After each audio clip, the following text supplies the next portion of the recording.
Assalamualaikum warahmatullahi wabarakatuh.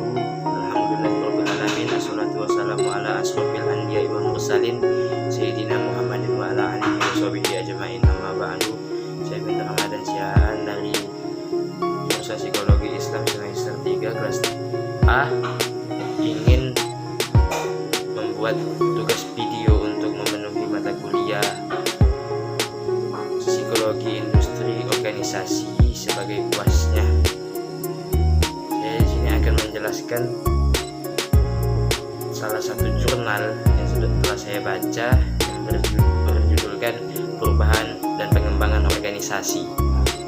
Perubahan dan pengembangan organisasi seringkali terjadi keadaan yang tidak mengalami pertumbuhan yang disebabkan keengganan manusia untuk mengikuti perubahan, di mana perubahan dianggap bisa menyebabkan atau penyebab dari kehilangannya keseimbangan moral. Hal ini mengakibatkan penyakit masyarakat atau tindakan yang tidak benar dengan ketentuan yang telah berlaku dalam organisasi, sehingga perlu dilakukan pengembangan organisasi untuk melakukan evaluasi, adaptasi, kaderisasi, dan inovasi. Pengembangan organisasi merupakan proses terencana untuk mengembangkan kemampuan organisasi dalam kondisi dan tuntutan lingkungan yang selalu berubah-ubah, sehingga dapat mencapai kinerja yang optimal yang dilaksanakan oleh seluruh anggota organisasi tersebut. Pengembangan organisasi merupakan program yang berusaha meningkatkan efektivitas keorganisasian dengan mengintegrasikan keinginan individu akan pertumbuhan dan perkembangan dengan tujuan keorganisasian. Perubahan dalam organisasi bukan semata-mata untuk kepentingan organisasi, tetapi justru yang lebih berkepentingan adalah manusia yang ada di dalam organisasi tersebut. Organisasi dijadikan objek oleh kegiatan manusia, di mana manusia mencari manfaat sebesar-besarnya dari aktivitas organisasi tersebut melalui manusia-manusia yang ada di dalamnya. Untuk mengalami pertumbuhan tersebut, organisasi juga harus mengalami perkembangan, di mana perkembangan ini merupakan tahapan untuk perubahan organisasi tersebut. Setiap perubahan dan pengembangan organisasi tentulah memiliki tujuan dan sasaran perubahan tersebut. Perubahan dilakukan untuk mengatasi krisis yang akan dihadapi organisasi, terutama krisis yang di masa yang akan datang. Krisis dalam organisasi biasanya terjadi disebabkan karena kurang adaptifnya organisasi menghadapi berbagai macam perubahan, baik perubahan individual jajaran organisasi, krisis intelektual, krisis internal organisasi, maupun krisis yang disebabkan oleh faktor eksternal organisasi. Krisis dalam organisasi disadari setelah berpengaruh terhadap kinerja organisasi secara keseluruhan. Kinerja organisasi yang mengalami stagnasi akan membuat para manajer dalam organisasi tersebut melakukan analisis untuk mengetahui apa penyebab krisis tersebut. Setelah krisis berhasil diidentifikasikan, seharusnya manajemen organisasi tidak menjadikan krisis sebagai penghalang yang akan mengalami gerak organisasi tersebut, atau mengartikan krisis sebagai faktor negatif, tetapi justru melakukan perbaikan sehingga manajemen organisasi dapat mengatasi krisis sehingga lebih efektif. Upaya mempertegas tujuan dan sasaran yang akan dicapai organisasi. Keterlibatan seluruh jajaran organisasi dalam memahami apa tujuan perubahan bukanlah hanya sekedar meyakinkan pentingnya perubahan bagi organisasi, tetapi yang lebih penting lagi adalah meyakinkan jajaran organisasi bahwa perubahan yang dilakukan berimplikasi luas terhadap kesejahteraan siapa saja yang berada di dalam organisasi tersebut. Dapat dikatakan bahwa perubahan dalam organisasi pada dasarnya adalah: satu, meningkatkan efektivitas organisasi tersebut; kedua, meningkatkan kesejahteraan seluruh jajaran organisasi tersebut; ketiga, berorientasi pada masa depan; yang Keempat, mendekatkan diri pada pelanggan atau pengguna jasa organisasi tersebut. Faktor pendorong perubahan setiap perubahan organisasi yaitu lingkungan. Perubahan organisasi sering dipengaruhi oleh perubahan lingkungan. Lingkungan umum organisasi dalam masyarakat meliputi faktor-faktor teknologi, hukum, ekonomi, politik, dan kebudayaan. Kedua, jajaran dan nilai. Dorongan lain untuk perubahan datang dari modifikasi sasaran organisasi. Perubahan nilai juga penting karena menyebabkan perubahan sasaran. Ketiga, teknik. Sistem teknik jelas merupakan suatu sumber perubahan organisasi. Perubahan teknik inilah meliputi bentuk dan fungsi suatu produk atau jasa di samping proses transformasi yang dipakai oleh organisasi itu. Keempat, struktur. Sumber lain perubahan organisasi oleh subsistem, struktur, perubahan dan sistem berbagai subsistem lainnya. Yang kelima, manajerial. Dalam kegiatan perencanaan dan pengawasan, peranan manajer adalah mempertahankan keseimbangan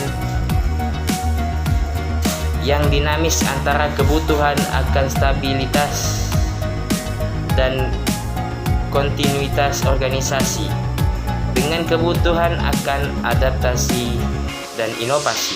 Yang keenam, konsultan. Dorongan kuat untuk melakukan perubahan organisasi juga datang dari para konsultan. Ada kalanya digambarkan sebagai jawaban yang mencari pertanyaan atau pemecahan yang mencari persoalan.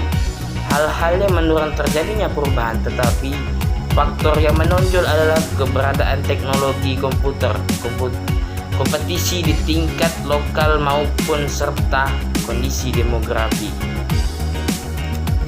Model-model perubahan, banyak sekali model-model perubahan, tetapi saya di sini memakai model perubahan Passmore. Yang pertama, proses perubahan menurut Passmore berlangsung dalam 8 tahap. Ke-8 tahap perubahan organisasi tersebut meliputi tahap persiapan, preparation.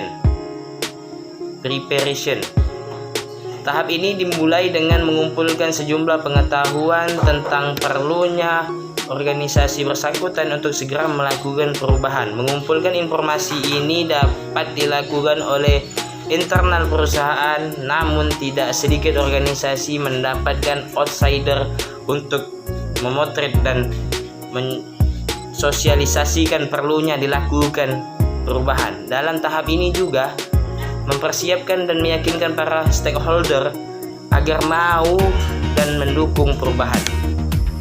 Selanjutnya, tahap analisis kekuatan dan kelemahan. Setelah dilakukan persiapan matang, aktivitas selanjutnya adalah melakukan analisis kondisi internal dan eksternal terkait kekuatan dan kelemahan yang dimiliki organisasi. Dalam tahap ini juga penting untuk menganalisis lingkungan khusus dan umum yang dapat mempengaruhi performance organisasi di masa yang akan datang. Tahap selanjutnya yaitu mendesain subunit organisasi baru. Perubahan secara umum bertujuan agar organisasi semakin adaptif terhadap perubahan. Guna mendukung tujuan tersebut, diperlukan subunit organisasi yang memiliki fleksibilitas dalam organisasi pemahaman perubahan lingkungan. Tahap selanjutnya, tahap mendesain proyek. Tahap mendesain proyek dalam hal ini adalah perubahan yang menyeluruh dan integratif. Agar perubahan yang terjadi terintegrasi, maka seluruh anggota organisasi disertakan agar dapat memahami dan memiliki rasa perubahan yang sedang terjadi. Tahap mendesain sistem kerja.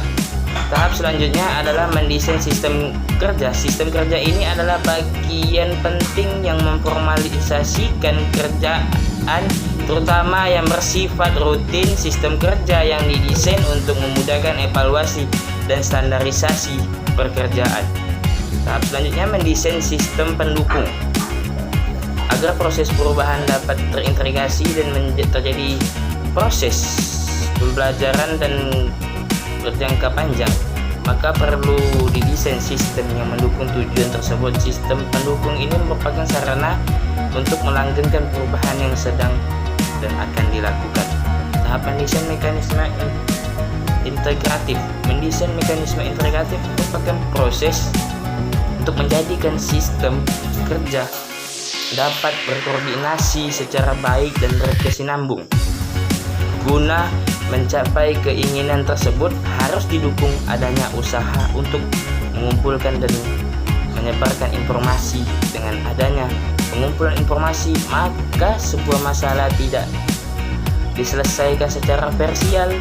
Selanjutnya, mekanisme tersebut dikontrol oleh legitimasi kekuasaan agar mekanisme tersebut dapat berjalan. Yang selanjutnya, tahap implementasi perubahan. Tahap terakhir dan dari model perubahan dari Passmore adalah tahap implementasi perubahan dengan didukung semua pihak dan dipimpin oleh decision maker organisasi tersebut. Pengembangan organisasi. Proses pengembangan organisasi sebagian dari rencana perubahan organisasi dilakukan dengan diawali oleh tindakan diagnosis. Tindakan ini dilakukan untuk mengetahui kebutuhan rencana perubahan dan pengembangan organisasi tersebut. Tindakan diagnosis ini dilakukan dengan pengumpulan dan menganalisa sebanyak-banyak mungkin hal-hal yang berkaitan dengan tujuan perubahan organisasi.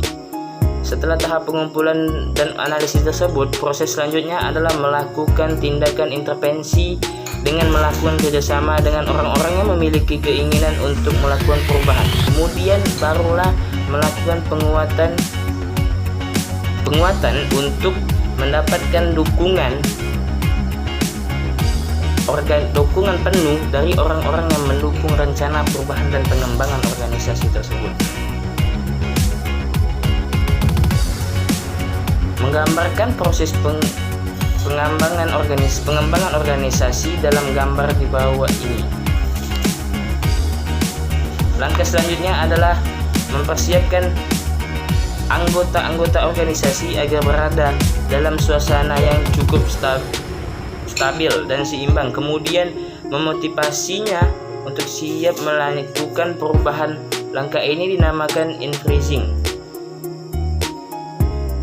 Selanjutnya, proses perubahan inilah yang merupakan langkah krusial dalam tahap-tahap perubahan.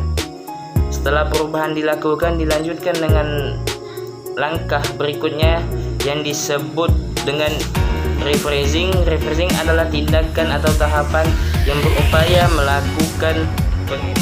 melakukan pengintegrasian setiap personal organisasi agar berada dalam koridor perubahan, sehingga setiap anggota berpikir tentang perubahan dan yang terlibat di dalamnya secara aktif. Selanjutnya, tren perkembangan dan tantangan organisasi ke depan. Turbulensi perubahan lingkungan eksternal yang begitu tinggi dan yang terjadi dalam 20 tahun terakhir ini menyebabkan para manajer tidak bisa lagi mengelola organisasi yang dipimpinnya secara tradisional layaknya mengelola organisasi seperti tahun 1950-an dan 1960-an. Ketika lingkungan eksternal organisasi relatif masih stabil di masa mendatang, peranan para manajer dalam mengelola organisasi banyak mengalami perubahan. Para manajer dengan demikian dituntut lebih inovatif, kreatif, dan harus lebih adaptif agar organisasi yang dipimpinnya bisa survive dan mencapai tujuannya. Kesimpulannya, organisasi harus mengalami perubahan demi untuk tercapainya tujuan organisasi dan juga untuk mempertahankan eksistensi dari organisasi itu sendiri.